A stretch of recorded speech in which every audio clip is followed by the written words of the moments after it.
Está en línea Pedro Gamio, viceministro de Energía. Pedro, muy buenos días. Días. ¿Cuál es tu opinión, Pedro, por favor, sobre la situación tan crítica que hay en Arequipa? ¿Cómo salimos de este entrampamiento?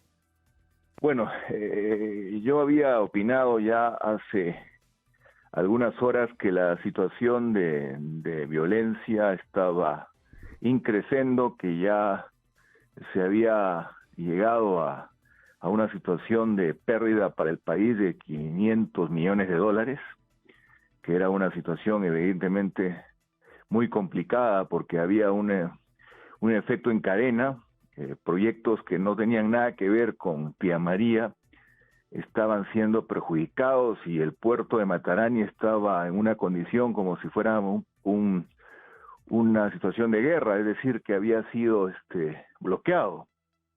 Y el Perú no puede hacerse autogol. Ese es un tema de fondo. Yo creo que tú lo has dicho, hay aquí una falta total de comunicación y una suspensión temporal definitivamente se justifica porque el Perú necesita que en este valle se hable de todos los problemas que se tienen. Por ejemplo, sería interesante e importante una conversación con el señor Cornejo y con todos estos actores que son directamente los que se sienten afectados con el desarrollo de la minería. ¿Qué va a pasar con la escasez de agua? ¿Qué va a pasar con la pérdida o la presencia de metales pesados en el río Tambo? ¿Qué va a pasar con el hecho de que un valle tan importante del Perú se vea amenazado por el cambio climático? ¿Qué va a pasar con el hecho de que hay una serie de factores que hacen pensar que se tiene que poner sobre la pizarra lo que se gana y lo que se pierde?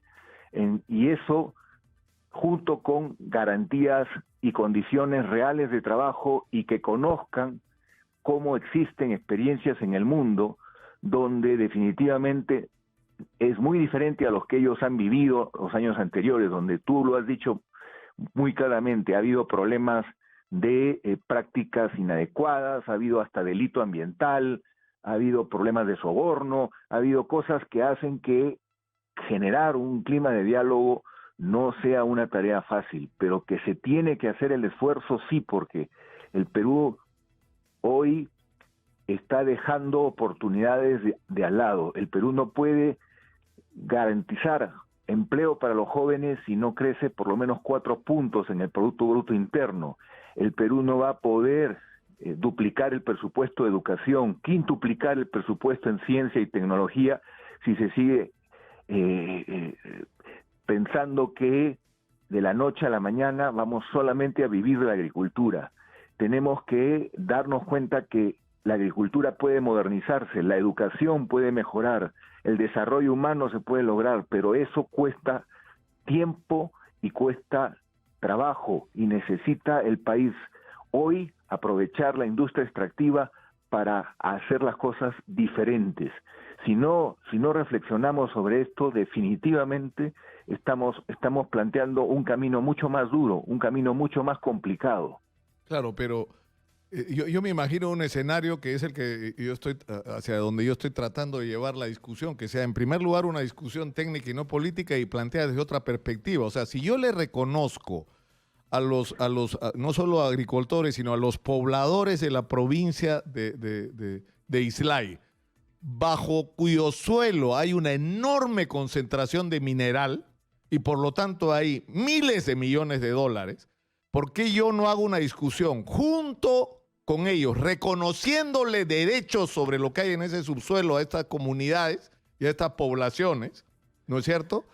Y empezamos a discutir de qué manera sería posible explotar este mineral sin que dañe la agricultura y para beneficio de todos. Pero eso es una discusión que debería ocurrir entre las autoridades del Estado peruano y la gente, ¿no es cierto? En base a proyectos del Estado peruano y por supuesto ahí integras a la empresa privada que va a realizar la explotación porque ellos son los que traen la tecnología, ¿no?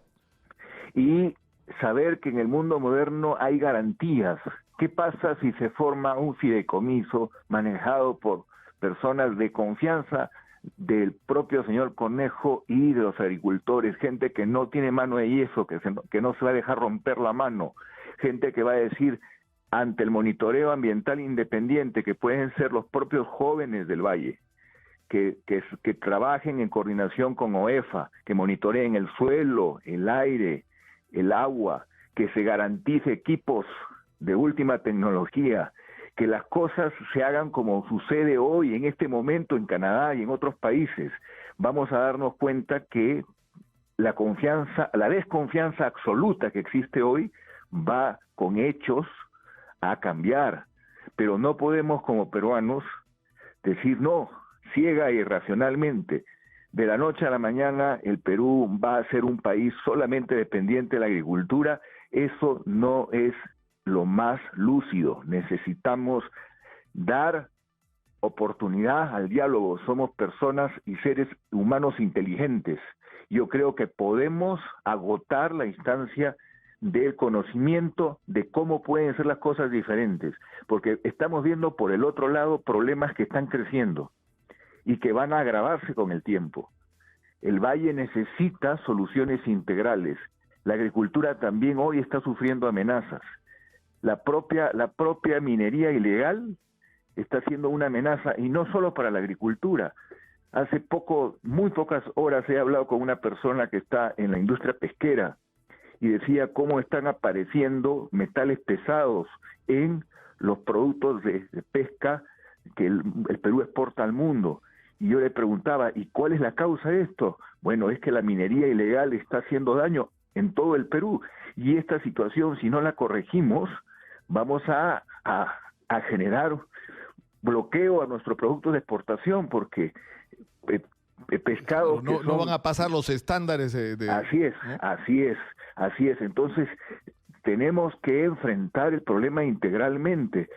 Hay una minería responsable, hay una minería legal, hay una minería que sigue patrones internacionales y que puede garantizar que esto sea así, pero también hay otro tipo de minería en la que somos tolerantes y permisivos. Vayamos a Piura. En lugar de haber sacado, por ejemplo, todo ese oro que tiene Piura en este proyecto que hace unos años tú también lo monitoreaste, sí, claro.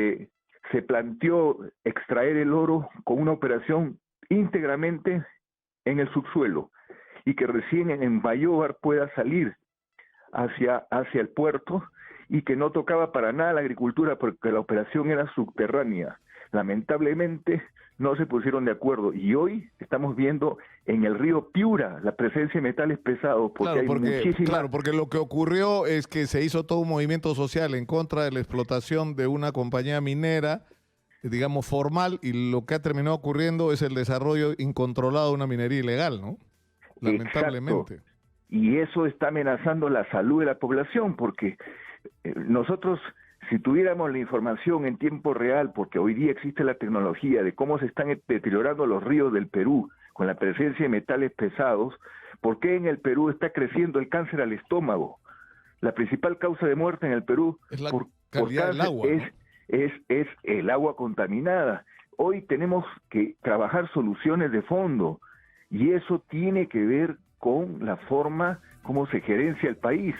Hasta incluso el problema de fondo de la desnutrición y la anemia infantil tiene que ver con calidad de agua. De nada sirve la galleta superpoderosa si no trabajamos esto, y para eso necesitamos ingresos, necesitamos recursos, y la industria extractiva que cumple estándares, esa industria extractiva de ahí debería salir. Necesitamos. Está muy claro, Pedro. Te agradezco muchísimo por habernos atendido tan temprano el sábado, además. Muchas gracias a Pedro Gamios, ministro de Energía, por estar con nosotros.